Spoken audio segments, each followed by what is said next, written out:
One day, Ichigo and Ikkaku were hanging out at Ichigo's house when suddenly Ikkaku got turned into a toilet. Switch. Yes, dude! But it's about time. I've been holding something in for hours! The toilet suddenly just kind of twisting up and down, and there's the sound of trickling water. Dude, sorry, but I gotta let this down. The room fills with an enormous stench, and the people and Rukia, who is hiding upstairs, her eyes begin to water as she begins to puke out the window. Switch. Unfortunately, standing underneath the window was an innocent Orihime Inoue walking along. So suddenly, flying out the window, she sees things falling that aren't supposed to be falling from general windows. She briefly wonders what on earth is going on, looks up at the window, and sees a very, very sick Rukia upstairs. And wafting down from the window is a stench that is not coming from Rukia. Orihime makes a grimacing face and asks quietly to Rukia upstairs, hoping that she is cognitive. So, what is going on inside this house? Switch. Quickly, she does her little fairy thing, but then realizes she's absolutely useless. Except in the fillers. Not even in the fillers. She's standing there, dripping in vomit and other things that come out of human bodies. Starts screaming, Kurosaki! That's all she does. Right then, Ichigo comes out, has a giant sword, he's like, what? And he sighs and the puke forms into a new arc. Switch. What is with all the puke? Yeah. Seriously! Rukia screams at him out the window. You're just made me up, Chuck!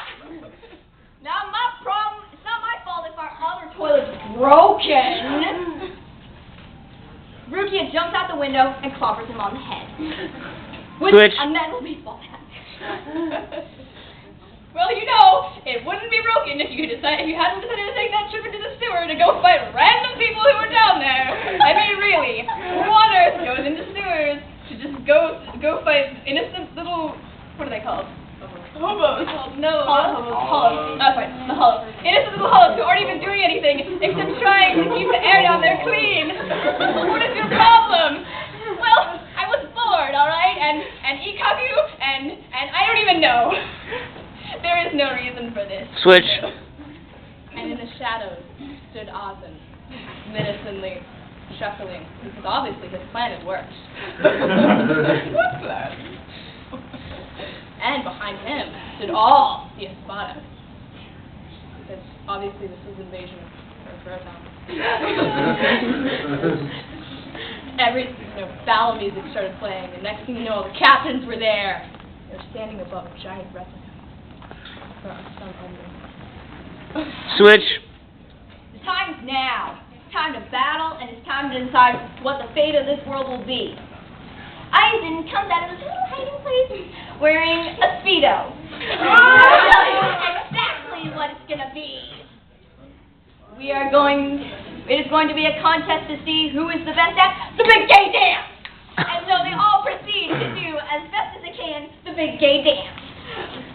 Switch. Ichigo, having no hips, completely failed the first round.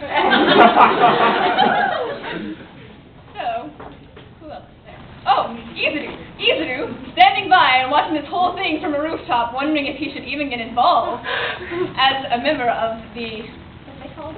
The Soul Society. If you should even get involved, gets thickened down by the former captain of Squad 3. Oh, Ikkaku! Hey! So, whose team would you be playing on? Neutral! Switch. Switzerland. And then suddenly, diminishing shadow appears. Begin counterpart, matching Speedo. Slowly, start to do do-si-do. Chuckling madly, muttering something about Yaoi caring for all. Because obviously, this is just an illusion of a battle. They're obviously shipping all of their OTPs at once. And again, pairing everyone up. Which is Ichigo and Grimjow. Switch. I'm not going with this guy. I'm not going with this guy. Orihime comes up in her cute little manner and says, why do we have to do this? Why can't we do something else interesting? Why should we do all this? Why should we do it just because Beetle Boy there says so? Her actually being such a diss, but actually having a good idea for once in her life says, why don't we all just drop dead? Switch. Well, you see what Orihime. I don't think Aizen was that far in his plan yet, so I don't think dropping dead is an option right now. Now, Aizen, how's that plan coming along? So. We haven't got quite enough resources yet. I'm telling you what. Las Noches, the hard place to find bombs. I'm telling you what. Lamp oil, rope, not there. Switch. And so they realize the way to defeat Aizen is to kill Orihime. Clearly, she is the root of all evil. She caused everything. If only she hadn't been attacked by her older brother. If only she hadn't been kidnapped. If only she hadn't put up with all that, sexual harassment at Las Noches and then finally, stood up for herself and decided to kick all their asses. Switch. No. Orihime now overhears their evil plot to kill her. So she decides that she must do what she has never done before. She gets in a bikini and starts to dance to the Caramel Dancing, and her bobbing breasts mesmerize all of the men, and the women are wondering, why don't I have boobs like that? Orihime winks and smiles as the music plays, her hips swing from side to side, her breasts going up and down, and the only one who's not allured by this is Hitsugaya. Switch. Hitsugaya, that's unmesmerized. The question is, what on earth this even is? How did I get? I came here to talk to Ichigo about something that we had to have in a meeting. He missed that meeting. He said he would come. Since we don't have him, we're behind 2 weeks. So why on earth is this going on down here? Consequently, his lieutenant comes and is like, oh, look, a party! Already slightly drunk from her afternoon drink, she goes and enjoys. Switch. Except this time, topless. But clearly, the two biggest expressive women of Bleach are side by side doing caramel dancing. And this kills everyone. But, as you know, no one can die in Bleach. No one. So, everyone just comes back in holification form of doom. That's what Ichigo did. Switch. So now everybody's hollows practically.